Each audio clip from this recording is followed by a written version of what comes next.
Hello, everyone. It's been a very long time since I had an opportunity to present any of my work outside of an academic setting, so this is very exciting for me. Um, One of the major projects that I've been working on over the last nearly year and a half has been Larvotto's takeover and expansion of the Hillgrove project in New South Wales. This project has a very long history, longer than most in Australia. And I'll get into that a little bit. And where Larvotto can take this to the next step. So a little bit about Larvotto. As was mentioned, in Australia, we're looking at a little bit in WA near Norseman. In the Mount Isa region, we've got an extensive 900 kilometer squared IOCG set-hosted copper kind of exploration play. Currently drilling there, very exciting. It's about to start up drilling tomorrow, as well as the ongoing flagship project, which is Hillgrove in New South Wales. Now, the Hillgrove project is a combination of gold and antimony. Gold, of course, we're all familiar with. Antimony is a bit of a lesser known element, but it's incredibly strategically important in today's world. First off, it's used in solar panels. About 2% of every solar panel, of the glass in the solar panel, is antimony. That's used as a hardener for the glass, but it also increases the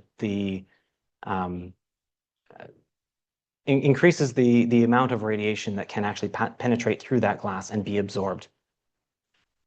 It's used in lithium-ion batteries as fire retardant on buildings for the cladding, and the number one use that we know of right now is in defense applications as a hardener for bullets and in high-end glass used throughout the defense space.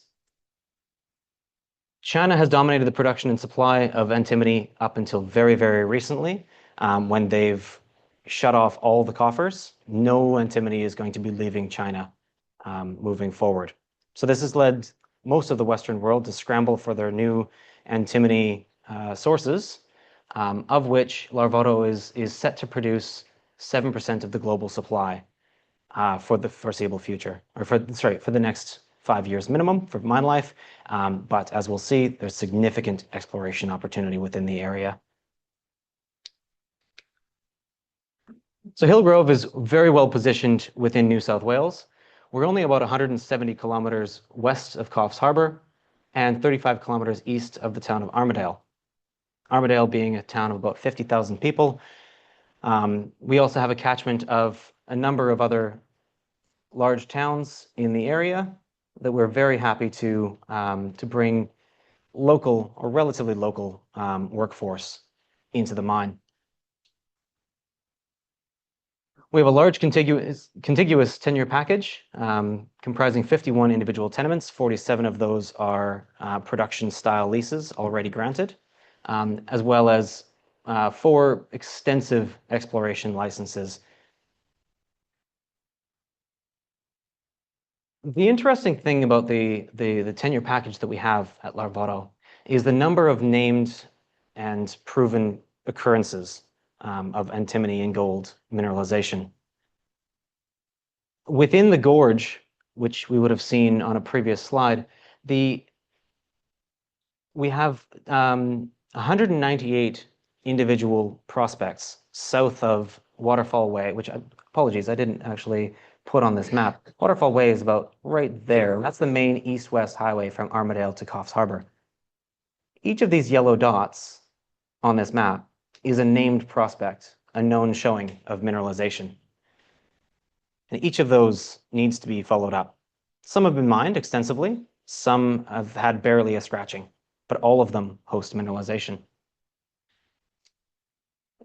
We have over 20 kilometers of strike across multiple individual systems. For example, if you look at from the Eleanor Garibaldi trend down through Bracken's Spur, this trend through here undoubtedly extends. And I'll show you why I say undoubtedly in a moment. We also have all of these individual lineations lining up several deposits.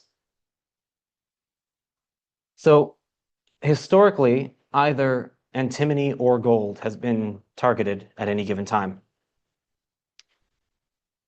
The challenge in this area is that the topography makes it incredibly difficult to actually explore for anything.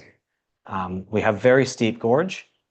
Trying to find a drill location is not easy. And so we're looking at adopting some more international approaches, looking at what Tasmania or New Zealand or Canada do in their incredibly steep terrains. Now, as I said, this has a very storied history. Antimony was first described in the area in 1953. Alluvial gold was panned from 1957.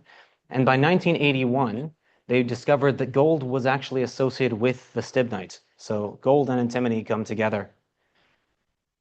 However, they found that it was very difficult to separate the gold from the antimony.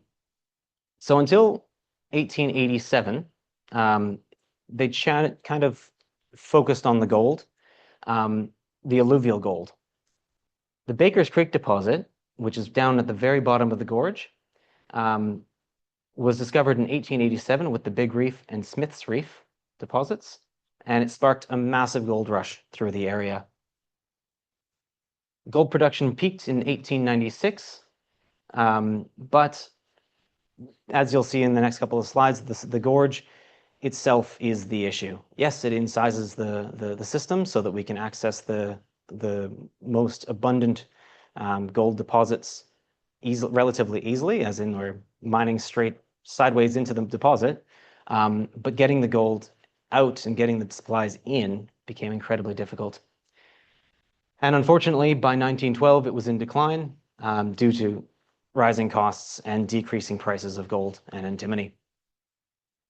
By 1916, as you'll see there on the slide, there was approximately 304,000 ounces of gold produced from 176,000 tons, with an approximate grade of 50 grams per ton. I've seen through the historical records references of 400 plus grams per ton from the face sampling on these mines. It's an incredibly rich system. A not insignificant amount of stibnite came out of that as well, about 50,000 tons, and over 2,000 tons of scheelite for titanium as well. Unfortunately, by 1920, all of the shallow bonanza gold zones had been exhausted, and the most prolific Baker's Creek mine closed in 1921. The Dam de Fino, I love that name for a mine, it's hilarious. The Dam de Fino mine was reopened from 1930 to 1950 and provided significant tungsten to World War II efforts. Since then, though, the mineral field has changed hands a number of times. 1969 to 1922, we had New England antimony mines through the area, and they did spectacular work. From 2004 to 2013, Straits Resources was the bastion. 2013 to 2019, we had Bracken Resources, and then for a very short period, 2021 to 2022, we had Red River Resources. And that brings us to today. In December 2023, Larvotto picked up the tenement. It's a public record that our total all-in cost was $8 million. That is an absolute steal for what we got, but we have significant responsibilities associated with that, environmental responsibilities. And based on how sensitive and how beautiful the area is, we deserve those responsibilities. We need to keep this place. So a little bit about the local geology. So the base rocks in the area are the Giracool metasediments. It's a turbidite sequence from an accretionary wedge environment. It's a variably gray-wacky to siltstone with some cherty bands, more sandy bands, and it's heavily fractured. Trying to distinguish what the original bedding, the S-knot, might have been, it's damn near impossible. The interpretation, as we'll get into, is challenging. Then we've got an intrusion of the Hillgrove Monza granite to the north. It's an S-type biotite granitoid, variably altered, but pretty cohesive. It's very massive. Some plagioclase phenocrysts. For the most part, I was literally mapping last week there. It's very boring most of the time. The Baker's Creek diorite, it comes in as a dark gray diorite. Nothing really special to talk about there. What's interesting is the Mabel volcanics to the west there. What I find fascinating is that we don't see any evidence aside from individual clasts of that in the gorge. It creates an upper age for the gorge formation. It means that the incision of that gorge happened within 35 million years from today, which is incredible. So a little bit about the geological history, just going a bit further, making it a bit easier to understand. We have that the Ghirikul metaseds down here, Middle Carboniferous. We've got peak metamorphism and Hillgrove, emplacement of the Hillgrove adamellite, Monza granite. It's kind of archaic term, the adamellite, as late Carboniferous. Then we've got the Baker's Creek diorite. We've got shearing along two major faults, Hillgrove and Chandler faults. And then finally, we've got the mineralization up here between 255 to 247 MA. On the left there, you'll see a bit of a geological history that was put together by some spectacular geologists, Paul Ashley, whom you guys may have heard of, one of the preeminent experts in the field. He's a professor at University of New England. So we've got sedimentation of the Ghirikul beds, followed by a subsequent D1 deformation, which is a major north-south isoclinal folding. And this is why it's very difficult to distinguish what that individual bedding is doing. It's so tightly folded and it's upturned, and trying to find any individual, a distinctive bed within to follow. Yeah, no.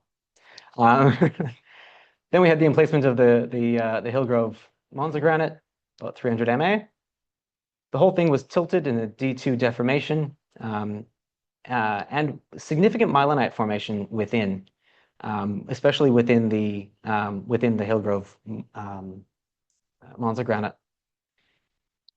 And then finally, we've got D3 deformation and uplift with the emplacement of I-type granitoids and lamprifiers, along with the gold and antimony mineralization. The dating on those lamprifiers is how we've been able to date accurately the mineralization. So the mineralization model that we're using is pretty much the traditional orogenic gold deposit kind of system, and it fits with that quite nicely. We do see the classic zonation as we go from gold rich down to, from antimony rich to gold rich within this area that's estimated to be between 6 and 3 kilometers of emplacement depth. The mineralization that we see is in the form of veins, vein breccias, sheeted veins, you name it.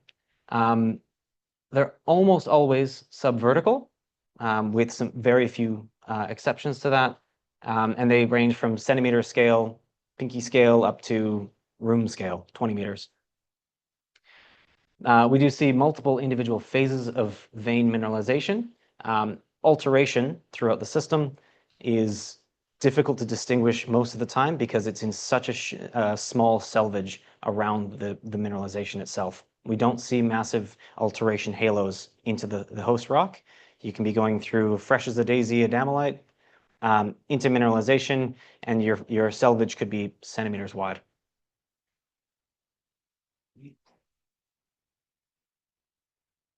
little bit more about that vertical zonation I was talking about. It's actually fascinating. So as we go at the top, especially at the Eleonora and Syndicate systems here, So at these systems, we go through a very antimony dominant zone where almost all of the value of that ore is coming out in antimony.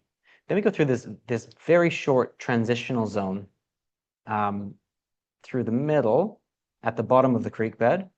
And this is why Baker's Creek was the most prolific of the mines, is that it started at the bottom of the creek and continued from there down to a depth of about 900 meters below the flatlands above plateau.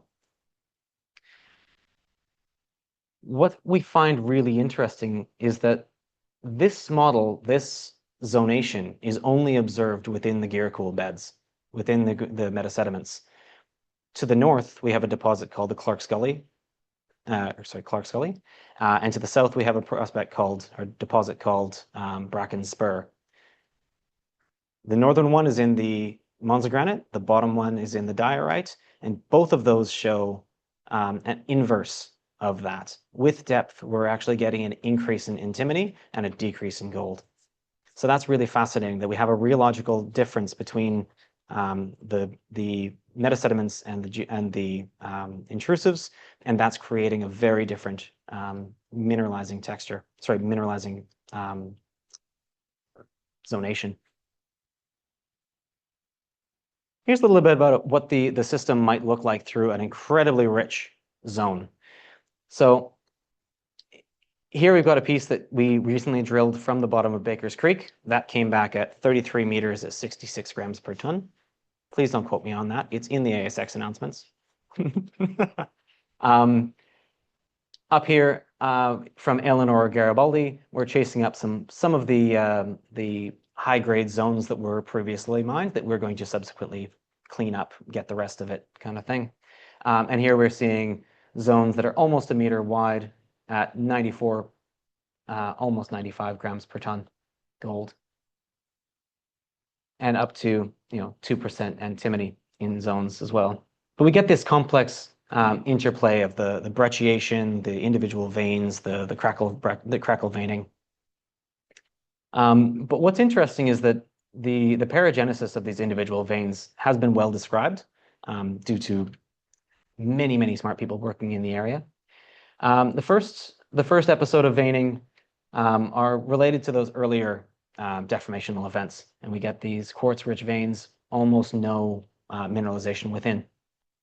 Then Sin to post D3, when we had those Lamprifier dikes coming through and we had the more mineralization coming through, first we had the scheelite-bearing quartz veins, followed by a complex interplay of arsenopyrite, pyrite, quartz, and carbonates. Then we get the stibnite after the fact, and then we get the carbonate stibnite veins. Now, I want to point out that arsenopyrite and gold came out at a different time from stibnite. Now, some of our colleagues over at Southern Cross have a similar system in that they've got gold and antimony both mineralized together. Now, they have the benefit of being able to use arsenic to antimony to create a zonation map within their deposit. Unfortunately, because our gold and our antimony came in at slightly different timings, we can't use those same methods for ours. Now, there has been quite a bit of work, principal component analysis, to understand the interplay between gold, antimony, and the various other trace elements. But right now, there are some that we can use, but not many. So zonation is a challenging topic that we have as an ongoing project. Stibnite is actually a spectacularly beautiful mineral. Here's some of the examples that we've found. So you can see these long bladed silvery crystals of stibnite. We also see this beautiful crackle breccia, and with the stibnite being the breccia infill. And then here's actually me holding a sample from the Syndicate mine, and we get this beautiful blue texture as the blue color as those stibnite minerals oxidize a little bit at surface. So really stunning. So to give you an idea of what this mineral system looks like, this is a composite long section that I put together. It doesn't make sense from a geographic perspective, so it's just purely schematic, right? So we've got to the west, we've got the METS system through here. We've got Blacklode and Syndicate. We've got Sunlight down here, and then we've got Baker's Creek down, goes to the furthest depths, 900 meters below the plateau. We've got the main workings of the Eleonora system, and there was a little bit of work at the Garibaldi, and then we've got Bracken Spur down here. So all of the brown sections are what's already been mined, already been stoped. All of the other colors is what we plan on doing as Larvotto. So currently the haul road is taking advantage of roads that were cut back in the early 1900s, and they're very challenging. The 4-low in a Hilux, and you're still struggling. So one of the major goals Larvotto is hoping to do, and having spoken with some of the previous geologists who used to work with other companies, are particularly excited about, we want to connect all of them underground. We want to have the METS system with an underground tunnel to the Garibaldi decline, and then a link between the Garibaldi the Garibaldi system and the Bracken Spur system. That's something that no one else has tried to do, and I think it's really going to bring our opportunity, or bring our production capabilities into the next generation. A little bit about the economics, because you can't talk about a project like this without it. The projects that I'm going to be discussing moving forward are the METS, Garibaldi, and Clark's Gully prospects. Unfortunately, I don't have time for the other ones. Clark's Gully is up here. It's more of an advanced exploration play, though they did pull some ore out of that for oxide gold back in the 1990s. We've got the METS system with Syndicate, Blacklode, Cox's, and Sunlight over here. And then we've got the main Eleonora Garibaldi system through here. All up, we're expecting 1.1 million ounces of gold and 96,000 tons of antimony concentrate. So onto the Eleonora Garibaldi system. This is within those Giracool metasediments. We have a defined strike of 1.3 kilometers already. It's steeply plunging chutes within the high-grade mineralization. And with this block model that you can see, it's this lineation through here. But you can also see it within the old-timers stopes as well. They were following these high-grade chutes as they go down. So that's what we're chasing up as well, seeing how these systems continue at depth. To give you an idea, our proposed underground workings only for the time being, that was included in our DFS, is just this section. All of this below is relatively poorly understood, and that makes up our exploration target, which was calculated and is out there on the ASX as well. Individual mineralized zones are up to 8 meters wide, though distinct veins are usually between 10 centimeters and 50 centimeters. So what most people would look over, we have the grade enough in those to make it worthwhile to take a cut. This is the system through which we see most clearly see that transition from antimony dominance at surface to gold dominance at depth. Of course, mineralization is strongest along the main shear, but we do have significant off-splays from that, hanging wall loads and footwall loads, which we're looking at and working towards bringing into the resource model as well.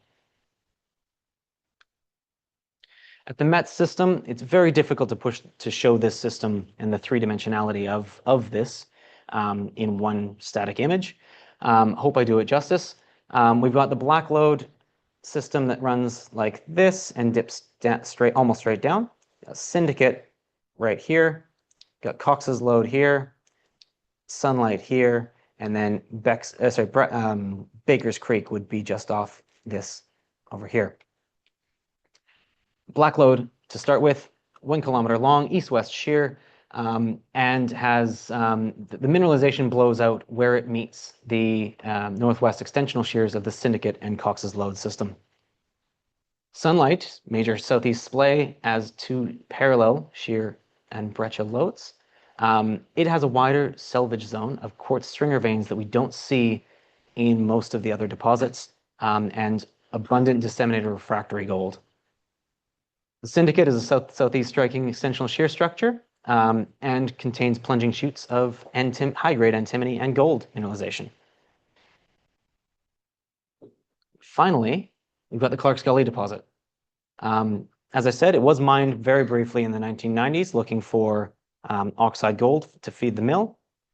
What we've been able to do with the most recent round of drilling and additional assays is we've been able to distinguish that we actually have a significant potential for a tungsten resource here as well. So not only are we seeing decent gold results, actually quite good gold results, we also have, 4 meters at 2% tungsten oxide, 2 meters at 1%, 4 meters at 2%. That's pretty good tungsten oxide, especially since, as you see from this image, it's coincident with the gold mineralization. Fascinating part about this is that it's fully perpendicular to the main Hillgrove fault to the north. So the current idea is that it's a dilational vein system associated with that Hillgrove fault. It's just popped open, and mineralization has had the accommodation space to take advantage of that. It's open along strike and at depth, and it's only been tested to 300 meters. So that's a really exciting opportunity. We plan on first open pitting to get the most out of that top zone where we have all of these individual little splays. But then the idea is to get in there and do some underground. And the exciting part is that we're mobilizing a rig there very, very shortly to continue that work. We're going too deep for RC at this point. That's where the 300 meters comes in. Now we're going into diamond, so we're going to get more information, more understanding of the mineralogy and the paragenesis of this relatively unique system. And as you guys will know, scheelite fluoresces under shortwave UV, so had to put a picture of the chips in there. Absolutely love seeing any mineral that fluoresces. A lot of my experiences in lithium. I love spodumene under UV. It's fantastic. So how are we moving forward with this system? A lot of companies have tried their hands at this, and a lot of companies have failed at doing it. So we're trying to do things a little bit differently. We did an extensive petrographic study and petrophysical study of the rocks, trying to understand the characteristics of. And we've discovered that through work at both Clark's Gully and here now at Freehold, this was just released today, or yesterday rather, we have a correlation between known workings, known mineralization, and gradient array IP survey. So yes, first pass, gradient array isn't the best, of course, but we're looking forward to throwing more electrical geophysics at this system to try to better understand where the mineralization might be and try something different. Electrical geophysics hasn't really been used in the area before. Some more of the challenges that we're seeing and how we can do things differently. So this is some spectacular work that came out of AXT here, one of our partners here in Perth. We're looking at doing TEMA ore characterization, you see on the right here. So a traditional backscatter image would be something like this. We do a chemical map over that, and we get something like this for antimony. Then we can correlate that back to a mineralogy, and we get a mineral map of the whole system. And if we overlay the mineralogy with the original backscatter, we get a beautiful image like that, which really shows off the ore textures and the challenges that we have in liberating some of these systems. Speaking of liberation and difficulties, this is 150 micron across grain of a complex intergrowth of gold and stibnite. So even at its finest grind, we can't fully liberate both. And because we're planning on selling a concentrate of the two, we don't want gold in the stibnite and we don't want stibnite in the gold, right? This shows that we can't get it perfect. It's a fascinating picture. I absolutely love that piece. All credit to Jing over at AXT. She put this together and she's done a fantastic, fantastic job with us, both with our metallurgy space and deportment studies and mineral liberation, but also putting together these beautiful, beautiful images. Don't think anybody's ever seen that before, so you guys are quite lucky. That's an internal image that I got permission to share with you. We're also planning, we are the first company in Australia to be purchasing our own LIBS machine. We're going to be scanning all of our core with LIBS. We're going to come up with a mineral map and textural map of all of our core. So if you're not familiar, LIBS stands for laser-induced breakdown spectroscopy. We bombard the sample with a laser, very, very small bombardment. That produces a plasma. That plasma is then sucked up into a spectrometer, and from that we get an elemental composition of that individual sample. Here's the spectra that we're expecting for antimony. Based on the waveform that we get from any given sample, then we can back correlate that.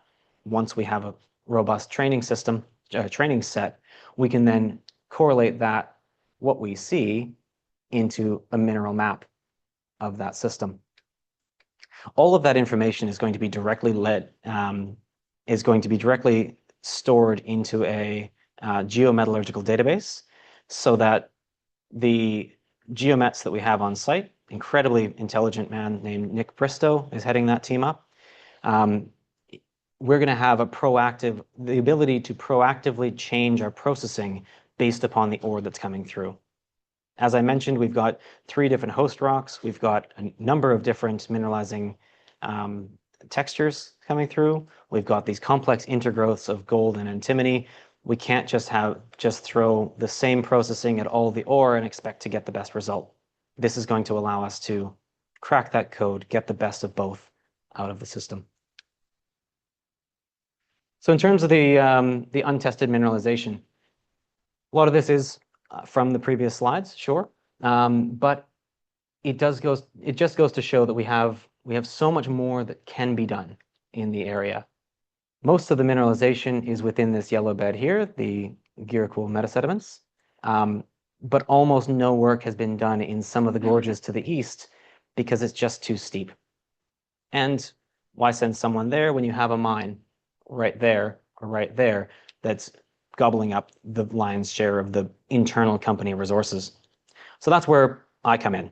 I just spent a week in Hillgrove, got back yesterday, training some of our junior geologists and doing a mapping project through the area. So I'm going to be, over the next several months, doing far more of those trips, getting hot and sweaty, going up those creeks, doing some mapping, get some structural information, trying to put together where this mineralization is, where we don't know where it is. So that's really exciting for me as an explorationist, not just doing the following up of the brownfields side of things, but expanding this resource.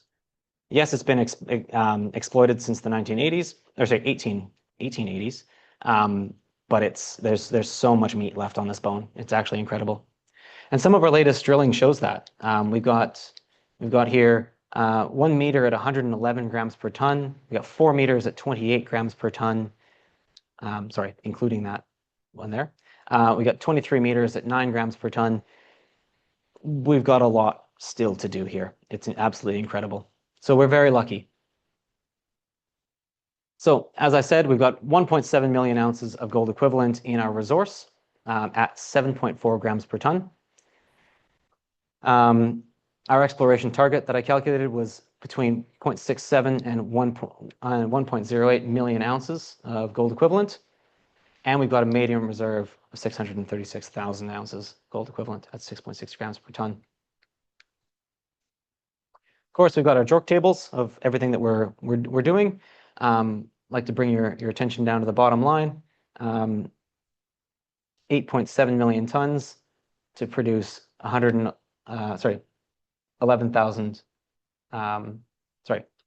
million 135,000 ounces of gold.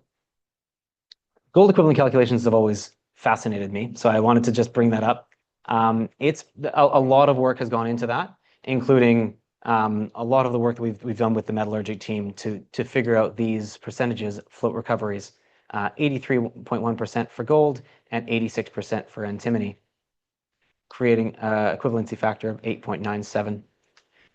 I do want to point out one last thing on this calculation. This is at a price of 2,500 US per ounce of gold and $22,500 per ton of antimony. This is now over $3,000 per ounce, and this is nearing $50,000 per ton of antimony. As we go forward, we got our reserves, of course, all the calculations necessary to do that. And finally, the DFS that we just produced a few months ago. It's incredibly rare for a project to go from acquisition through PFS, through DFS, through funding in the course of literally a year and a half. So we've had an incredibly accelerated timeline. And I want to point out in this one, just the position that we're in as Larvotto. So at our base rate of expecting quite low costs of both antimony and gold, we're expecting to have all of our pay back all of the outlay in 2.2 years. Our best case, using those values that I just discussed, $2,500 an ounce gold and 22,500 ton antimony, we'd have it done in 4 months. We've doubled the value of antimony. We've added to the value of gold. That's only going to bring that number down. So hypothetically, 8 months from now, we're going to have all free-flowing capital. Free-flowing profit from this mine. It's an absolutely incredible opportunity. Thank you very much.